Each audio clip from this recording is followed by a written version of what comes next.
Join us at the Pahrump Nugget Hotel and Casino with the #1 gaming experience and entertainment. The Pahrump Nugget has the #1 dining experience at Stockman Steakhouse, Golden Harvest Cafe, and the Gold Miners Buffet. Come get your game on at the Pahrump Nugget Hotel and Casino. Cardiologist Dr. Eric discusses misinformation and myths regarding a heart-healthy diet. There's a lot of misinformation about diets. In fact, there's so much misinformation even in the scientific community about what's healthy, what's not. Let's take a specific topic and let's talk about weight. You know, we're all obsessed with our weight and we have campaigns about our weight and being too heavy. And recently, a group of scientists got together and looked at 100 studies about weight and came to the opposite conclusion about weight that we've been used to hearing. We actually did a report on this about maybe being so thin is not as healthy as you think. Well, these things, the point about all of this is that it's always more complicated than meets the eye. So let's just start with the issue of being overweight. We hear so much about how to lose weight. One researcher decided, let's look at everything that's said about weight loss and see what kind of science there is to back that up. So in the New England Journal of Medicine a few weeks ago, his article was published. And in that article, what he did is he listed 7 myths about obesity, things for which there was absolutely no scientific evidence. Things like, gee, if you just do a little bit of extra exercise every day, over time you'll lose all the weight you need. Total myth.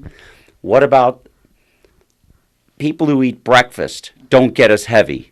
Total myth. No science whatsoever.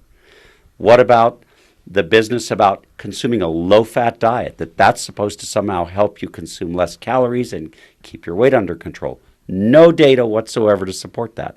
So they were looking at what a person actually eats per day, being healthy or not healthy, and not specifically focused on the weight of the person, more of what they're eating for their own body and what they need. And what items they're eating. Now, that's a great lead into what we want to talk about a healthy diet. What is the Mediterranean diet? It's not a new diet fad. In fact, several cultures have been living healthier, longer lives for hundreds of years on the proven diet. Cardiologist Dr. Tali Eric continues about the subject.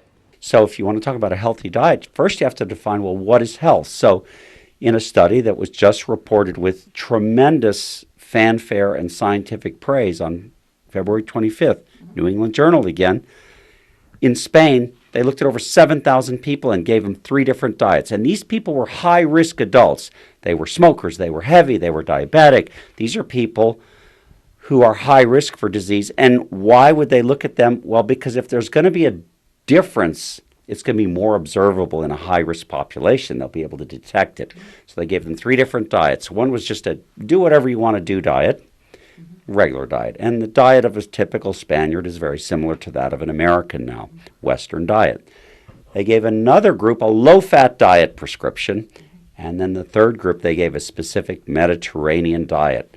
They drilled them on what it consisted of. They made sure they had their 4 tablespoons of olive oil every day, their servings of nuts, restricted on cheese, 1 glass of wine a day if they were already drinking alcohol. They followed these people for 5 years. Guess what?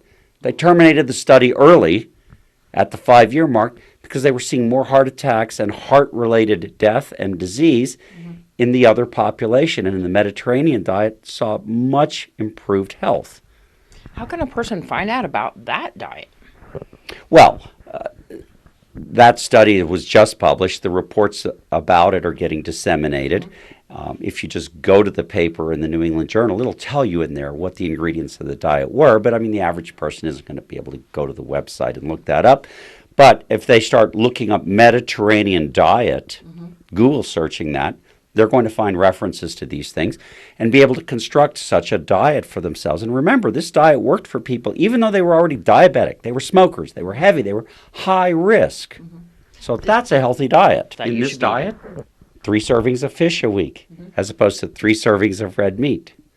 So I thought this was really interesting. There's another thing that's really important in our everyday diet. It's salt.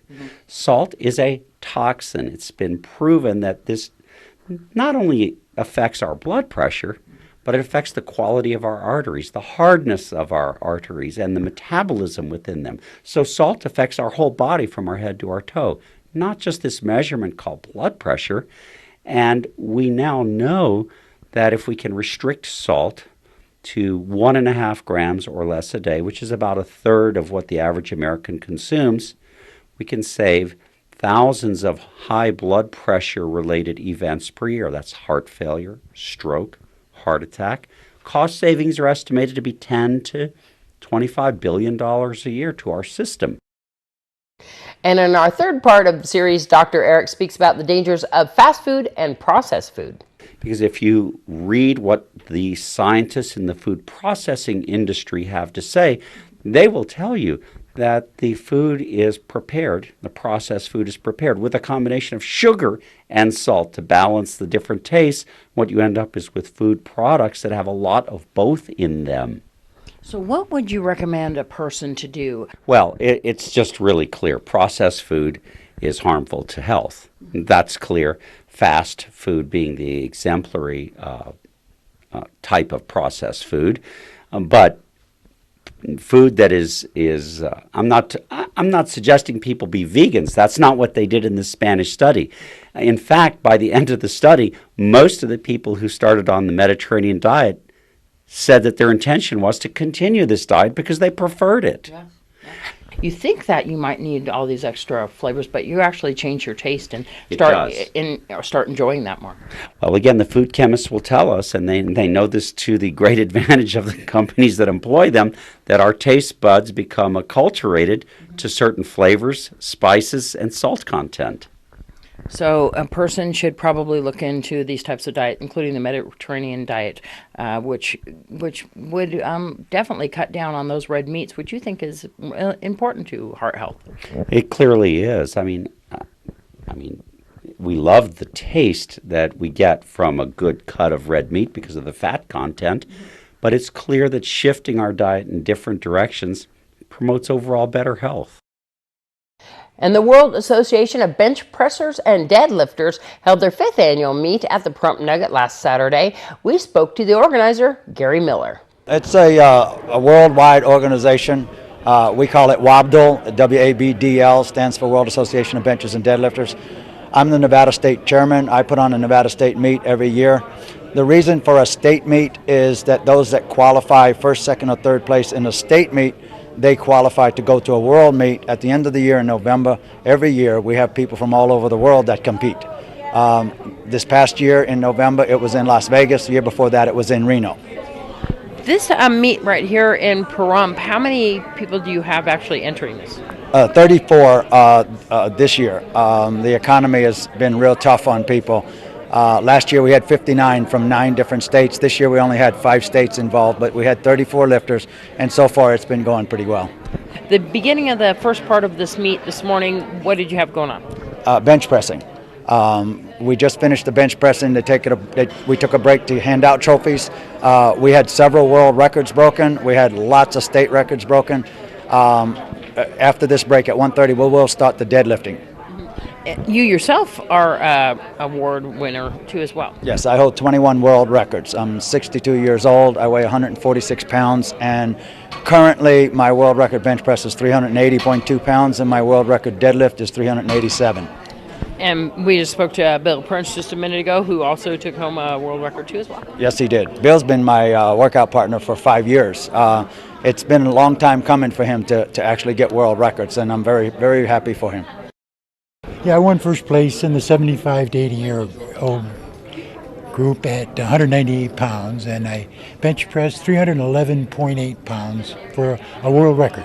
Wow, that's amazing. How much training have you been putting yourself through? Oh, I've been training for years, and my team, I'm really proud of my team from the CH&F Gym, Custom Health and Fitness. Well, the great thing about our sport is, other athletic activities, it's kind of a cutthroat type of thing because the winner, the person that feels he wants to win, is not going to help his competitor. But in this sport, everybody helps their competitors. It's all about having fun and physical fitness and being strong. But I myself have helped Several people tried to break my world records at the same competition when we were competing head to head. If people want to get involved in this sport, how can they do that? They can contact me, Gary Miller, at 775-209-4916, or they can go online to wabdl.com and go on our website, click on Nevada. They will come up with my name as the Nevada State Chairman, or they could just go right to WABDL, our federation headquarters, and get the information through them. Not just men. Men, women, children. We have lifters ages 9 to 90 plus. At the World Meet, we had a gentleman set a world record, 95 years old. Today, we have a lifter that'll be 88 years old in 2 weeks, and he did extremely well today. He set world records last year at this meet. So coming up after this break, we'll have much more local news. Stay here.